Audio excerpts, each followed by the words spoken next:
Hello and welcome to the Reviews Brothers. Martial arts is awesome. Lots of flailing around and flipping over stuff while kicking baddies in the face. What's not to love? There's hundreds of awesome movies and some pretty big stars that got their name thanks to their ability to throw themselves around like lunatics with no regard for their own safety. But what happens when those same people get made into ones and zeros and put in video games? Well, how about I shut the hell up and we find out. Here are martial arts masters in video games. Let's start with Bruce Lee, who is probably the king of Kung Fu.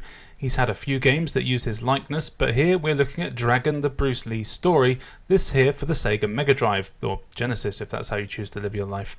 The story is meant to be a sort of bio of Bruce Lee's life, but of course it doesn't attempt to be realistic and just sees you fighting just about everyone you talk to, because apparently everyone you meet in this world is an asshole, which actually is quite accurate.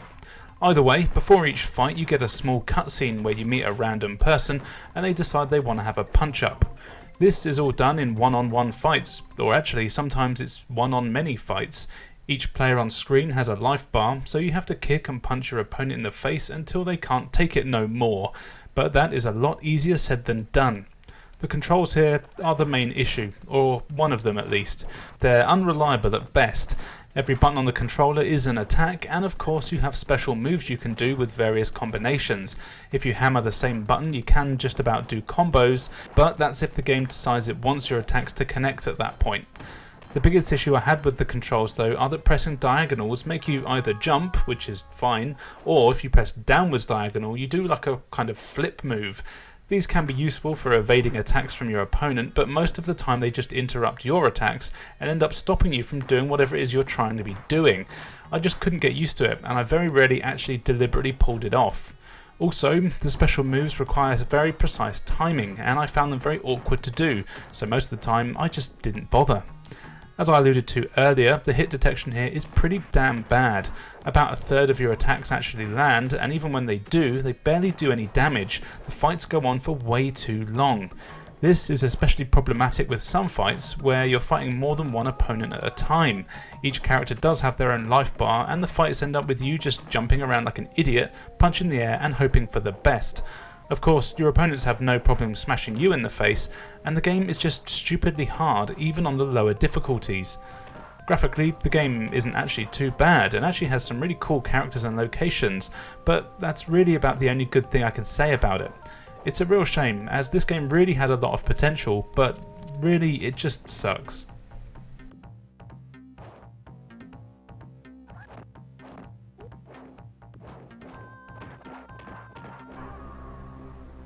I suppose we should take a quick look at the Super Nintendo version too. It's very similar, but actually manages to be even worse to play. The graphics and sound are actually noticeably better, but the cutscenes are more bare bones, which is very strange.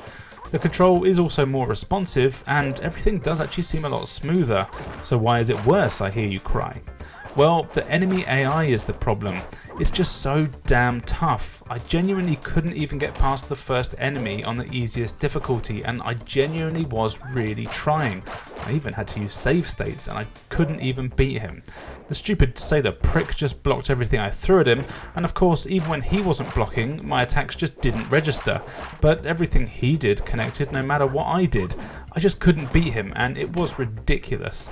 This is honestly one of the worst games I've played on the Super Nintendo, so, as always, make sure you check it out to make sure that I'm not going crazy.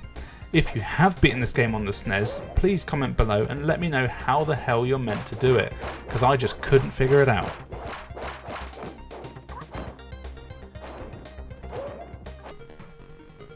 And I guess it's only fair that we take a look at the Master System version, and wait a minute, this isn't the same thing at all. Amazingly, the Master System version of Dragon the Bruce Lee story is a side-scrolling action game that's actually pretty fun. The story and locations are basically the same as the 16-bit versions, but instead of just a one-on-one fight, you make your way through a variety of stages, from boats to towns and the such, fighting everyone you see. The controls are a little bit strange at first, for attacking at least. Rather than just tapping the attack button, you actually have to hold it down and then tap the directions on the D-pad. Each different direction on the D-pad does a different attack. That's what the D stands for, different. Pressing towards your opponent punches, up kicks, down is a leg sweep, and pressing away from them does a spinning elbow. This does mean you have to release the attack button and then turn and face an opponent if there's one behind you, so be careful of that. Pressing jump and attack at the same time does a flying kick. It does take a few minutes to get used to this, but once you do, it actually works kind of well. The game looks pretty good with some colourful graphics, and you can see what everything is meant to be. The animation is pretty choppy, but it doesn't ruin the gameplay at all. There are some quite fun platforming sections too that require you to avoid spinning blades, spikes and other such hazards. You can also jump up and down from higher platforms. These often contain hidden items like health, points or invincibility. The game moves at a decent pace, and you'll often have a few enemies on screen at once, which can cause a bit of slowdown. There's also hazards on the levels like boxes and barrels that you can actually use to your advantage, and if you punch them they slide into enemies for massive damage. Then each level also has a massive abobo looking boss that are generally pretty fun to fight, though they can be a little easy and you can actually kind of stun lock them, so yeah, try doing that. I was actually really surprised by this game and almost didn't bother playing it after I checked out these 16-bit versions, but I'm really glad I did. It's a game that I'll definitely play again, and I'm keen to finish it. It's a decent challenge, but it's one that makes you want to keep trying. Now, if only the 16-bit versions had just been an upgraded version of this one, it would have been a decent game. So yeah, if you want some Bruce Lee action, I'd recommend this one, or there's an awesome C64 version too. I know there's more games out there that he's in, but I haven't played those, and I need to save something for part 2, don't I?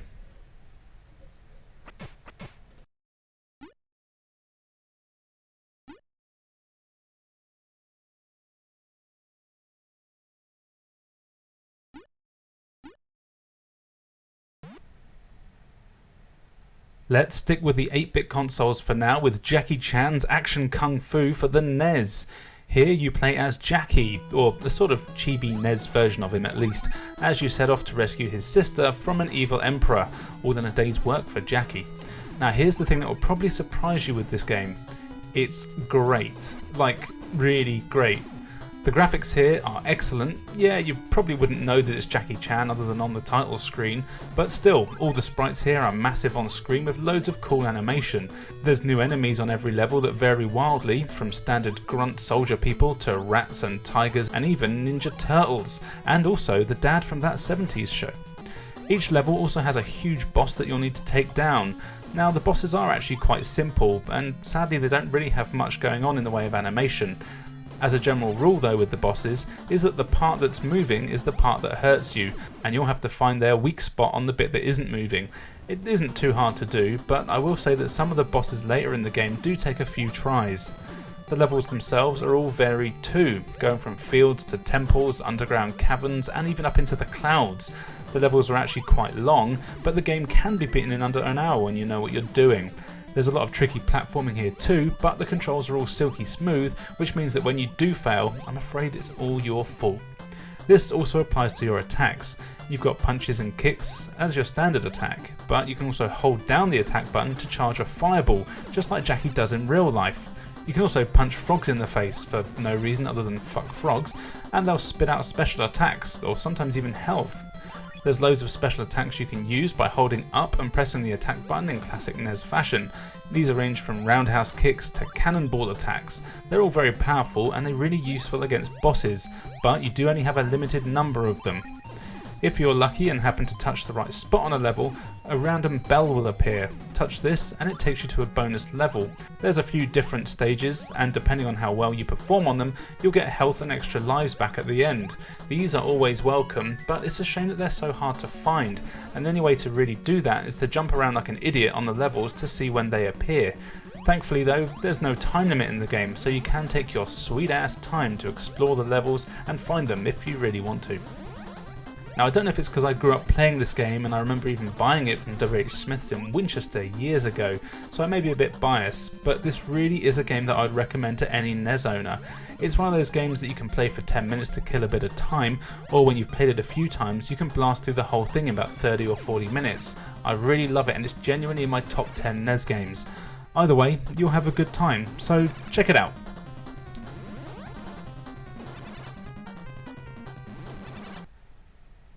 The TurboGrafx 16/PC Engine also got a version of Jackie Chan's Action Kung Fu. Being a 16-bit console, the game actually looks much better, technically at least. You can really tell it's Jackie Chan here. The levels and enemies are largely the same as before, but with a few cosmetic changes, and the levels now have new enemies on each stage that weren't in the NES version. I think I do prefer the look of the NES one though. Gameplay wise, it is almost identical, which is a very good thing. The levels have slightly different layouts with more hidden areas and some bigger sections that weren't in the NES version. These are welcome additions and they often contain special power-ups or things to collect. Also, the game does actually seem to be quite a bit harder. There's more enemies in each stage, which definitely contributes to this, but there's also more blind jumps in the bigger stages that ended up with me landing on spikes or lava. Now, a lot of this will come down to learning the layout of the levels, which I did have to do for the old version, and this almost feels like a hard mode for anyone that's already completed that one. The bosses here also have new patterns for you to figure out, though once you do, they're just as easy to defeat. You do get a cool little cutscene at the start of each one showing the evil emperor bringing the boss to life though, and that's a really cool touch. Overall, while I do actually prefer the NES version, this is still a great game that I would definitely recommend playing. Check out both versions if you can, and let me know in the comments below which one you prefer.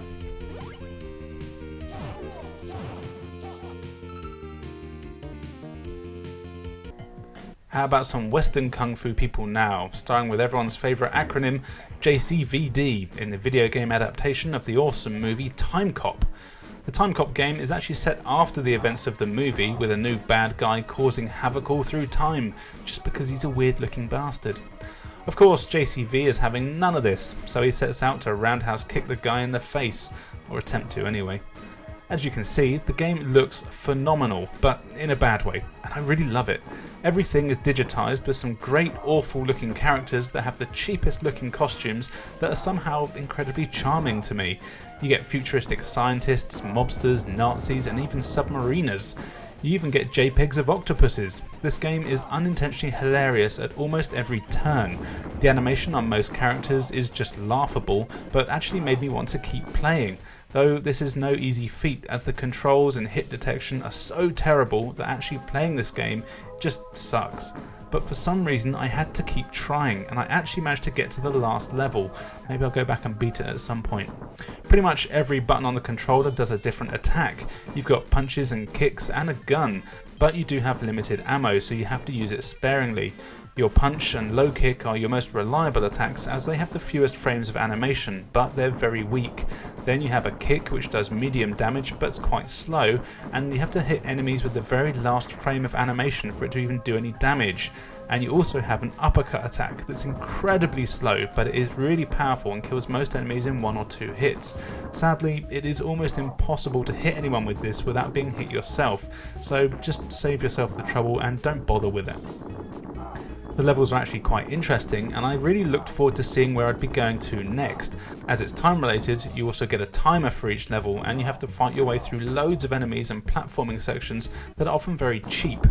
Enemies and hazards are placed off screen, so you'll often just walk into traps that you've got no way of avoiding, or enemies will even shoot you from off screen that you have no way of knowing that they're there until you've taken the bullet to the face. The trouble is, you can't take your time because the time limit is very strict, though you can find more time in the levels, thankfully. Have I said time enough there? The second level has to be my favourite though, where you're in an underwater base and some terrible JPEGs of octopuses attack you, and the boss is literally just a giant version of this. It was hilarious. Other bosses include a JPEG of a robot toy and a JPEG of a car. It really is like they weren't trying at all. So, in case you haven't figured it out yet, this is not a good game in any way. It looks terrible, the controls are terrible, the gameplay is terrible, but I love it. I do not recommend anyone plays this game, however, you owe it to yourself to experience at least once. Oh, and yeah, I'm aware that that definitely isn't JCVD in the game, but when am I ever going to talk about this one? I'll save the Street Fighter movie for part 2. This game gets a 10 out of 1.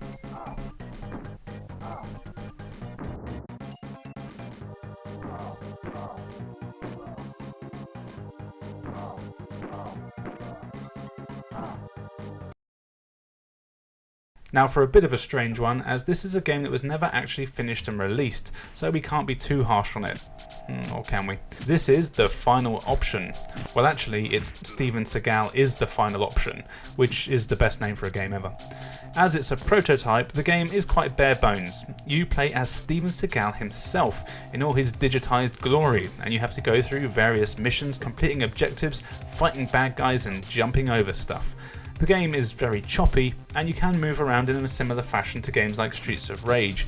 You've got a few attacks, which are your usual kicks and punches, as well as a gun and a throwing knife. Honestly, this game was nowhere near as bad as I thought it was going to be. The controls are definitely not perfect, but they do the job, and other than everything being a bit jerky and choppy, it was alright. The animation is very cheesy too, but in an endearing way. It's hilarious just to go up to random scientists and punch them in the face. I managed to complete one whole level here, which saw me finding switches that deactivated force fields and activate an elevator that took me to the next stage, but after that I just got stuck in a loop, so I'm assuming that's as far as this game goes in this build. I can imagine it's pretty much what the rest of the game would have been like though, but with different locations other than generic sewers I was in. Now, realistically, this game probably would have been bad if it was released, which is probably why they didn't release it, but this is an interesting prototype to play around with. Then there's the digitized graphics, which don't mix at all with the backgrounds, and everything looks really cheap, kind of like it did in Time Cop, but I think this actually would have been a better game. This is a fun curiosity to try out if you can, and are aware that it was never released. But yeah, it was probably for the best that it wasn't though.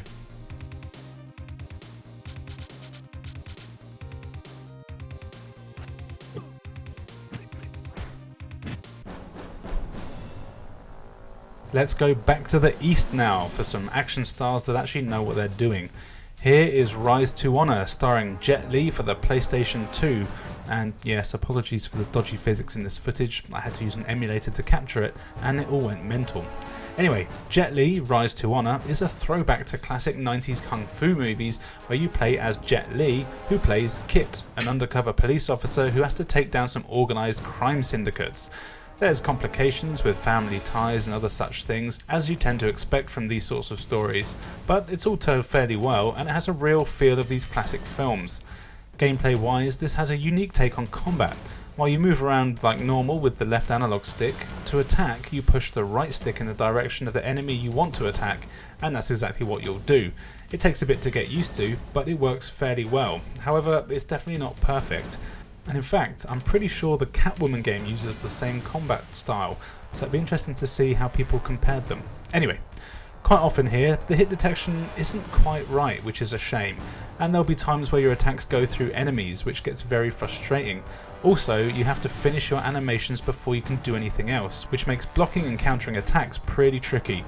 Also, it's not totally accurate, and pressing the right direction can be tough, but to be fair to it, it does work 90% of the time, and it can look pretty awesome when you pull off a sweet combo against multiple enemies, and a lot of the time you are fighting multiple enemies at once.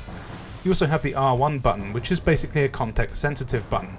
You'll use it to pick up weapons, leap over obstacles, and do cool wall tricks when you're backed into a corner. It comes in very handy and gives you a prompt when you can do something with it. There's quite a few bosses here that you'll fight too. These are often very tough, and you'll need to learn to block and counter their attacks pretty quickly, or you're going to get your ass kicked, like I did. Most of the levels play out like a 3D beat 'em up, with you walking into an area where the screen locks and a bunch of enemies appear. Beat them up and then move on to the next stage. Sometimes there's even chase scenes. Usually these were you being chased by something like a helicopter or a bloke with a gun, and you'll have to use all your agility to avoid being shot while flipping over obstacles with your parkour skills. These are actually quite fun and thankfully never too long. Even more mercifully, it doesn't take ages to load when you do die. There's also shooting sections where you have to use various guns to take down the enemies. These are fun and play out like a twin stick shooter, using the right analog stick to aim and the R button to shoot. Often you'll have to look out for scenery to shoot that can cause something to explode or fall, and that will take out multiple enemies, rather than shooting the bad guys themselves. The graphics here are actually really good. The levels all look decent and have a good amount of interactivity. Like I said before, it really does have that Hong Kong action movie aesthetic, and it's great. The character models are also really good. Jet Li looks very good, and the enemies have decent variety. The animation is pretty smooth here, and that really helps everything, though there was the occasional slowdown when I was fighting large groups of enemies. Not enough to be a problem though. Overall, this is a really enjoyable game. It's not perfect of course, and it's also quite short, but that does mean you'll finish it before you get too bored. It's a decent challenge, and the story, though pretty cliche and predictable, is good fun to watch thanks to the well-made cutscenes. Pick this one up if you can find it for cheap.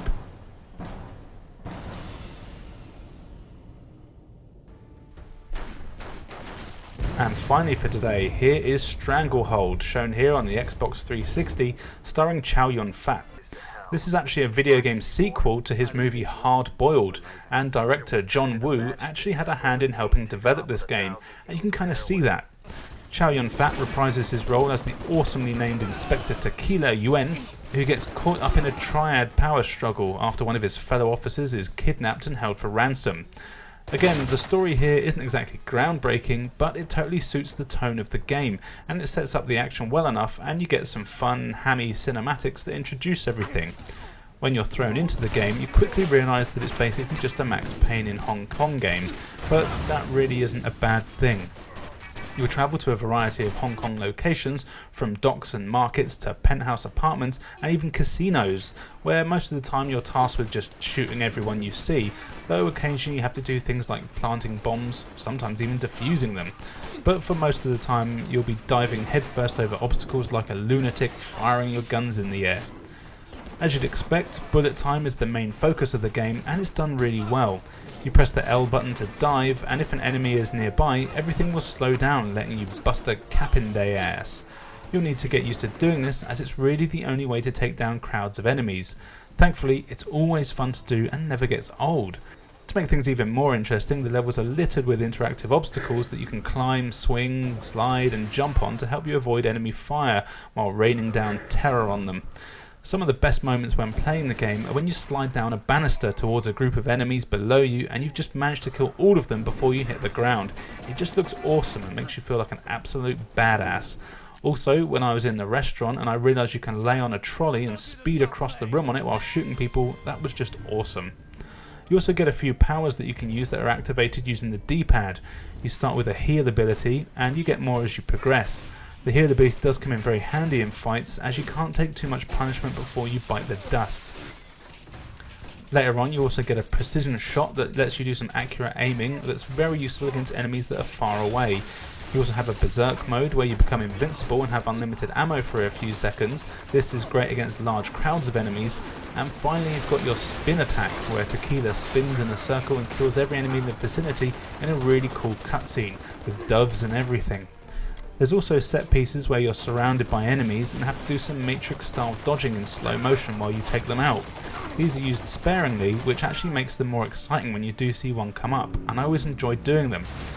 The levels themselves are never too big, and they tend to be arena style setups which lend themselves to a sort of Tony Hawk vibe if it was a shooter, if you know what I mean.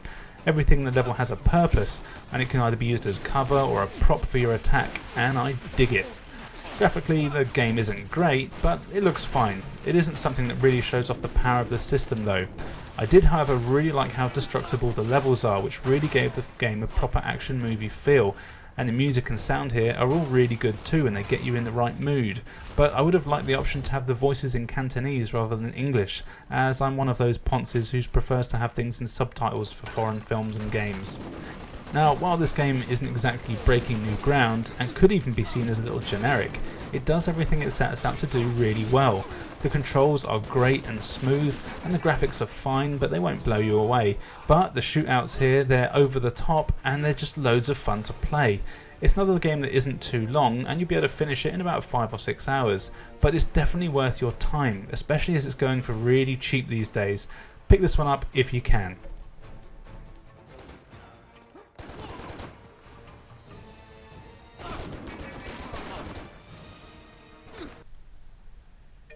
So there you go, a bunch of video games featuring real life martial artists. Which one is your favourite? Let us know in the comments below, and tell me what games I should be checking out for if I do a part 2 of this topic. On screen now you can see where you can follow us, so why not do so? There's loads of cool stuff for you to enjoy, and we'd love you to come along. Now all that's left for me to say is thank you for joining us, and we'll see you next time.